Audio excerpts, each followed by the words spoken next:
அவர் family kitchen. இன்றைக்கி நம்ம என்ன பார்க்க போகிறோம்னா தக்காளி பஜ்ஜி எப்படி பண்ணுறதுன்னு தான் பார்க்க போகிறோம். எல்லோரும் என்னடா தக்காளி பஜ்ஜின்னு சொல்கிறாங்களே, பஜ்ஜி போட்டு பண்ணுவாங்களா அப்படின்னு நினைப்பீங்க. அப்படிலாம் இல்லைங்க. தக்காளி தொக்கு சில பேர் செய்வீங்க, அதே மாதிரி தான் இது தக்காளி போட்டு கடைஞ்சா அது தக்காளி பஜ்ஜின்னு சொல்லுவாங்க.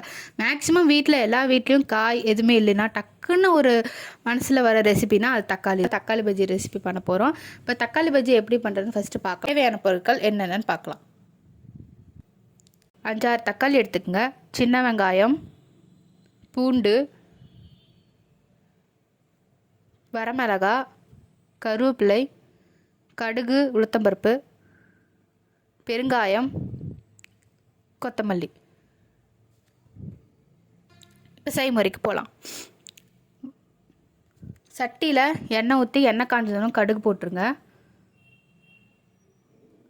கடுகு நல்லா பொரிஞ்சு வந்ததுக்கப்புறம்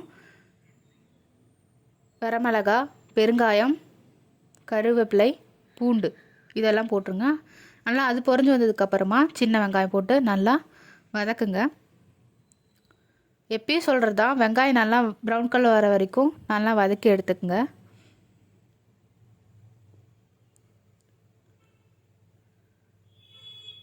நல்லா வதக்குனதுக்கப்புறமா தக்காளி போட்டு நல்லா வதக்குங்க, கிளறுங்க.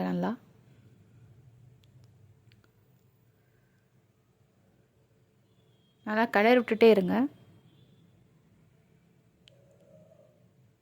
அப்புறம் தேவையான அளவு உப்பு போட்டுக்குங்க, அப்போ தான் சீக்கிரம் வேகும்.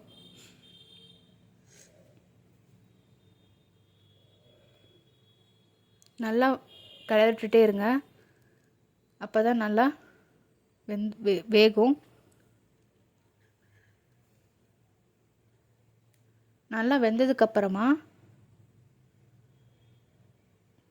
கடைசியாக கொத்தமல்லி போட்டு இறக்கி கடைச்சிக்கலாம். மத்தில் தான் நாங்கள் எப்பயும் கடைவோம், நீங்களும் மத்திலே கடைஞ்சிக்கங்க. மத்து போட்டு நல்லா கடைஞ்சிக்கினா நல்லா தக்காளி பஜ்ஜி வந்துடும். இதே மாதிரி நீங்களும் ட்ரை பண்ணி பாருங்கள். இது சாப்பாட்டுக்கு மட்டும் இல்லை, இட்லி, தோசை, சப்பாத்தி, புரோட்டா இது எல்லாத்துக்குமே சாப்பிட்லாம். இதே மாதிரி நீங்களும் வீட்டில் ட்ரை பண்ணி பாருங்கள். வீட்டில் ட்ரை பண்ணி பார்த்துட்டு எப்படி இருக்குன்னு கமெண்ட்டில் சொல்லுங்கள். இதே மாதிரி ஒரு நல்ல ரெசிபியோட அடுத்த வீடியோவில் உங்களை சந்திக்கிறேன்.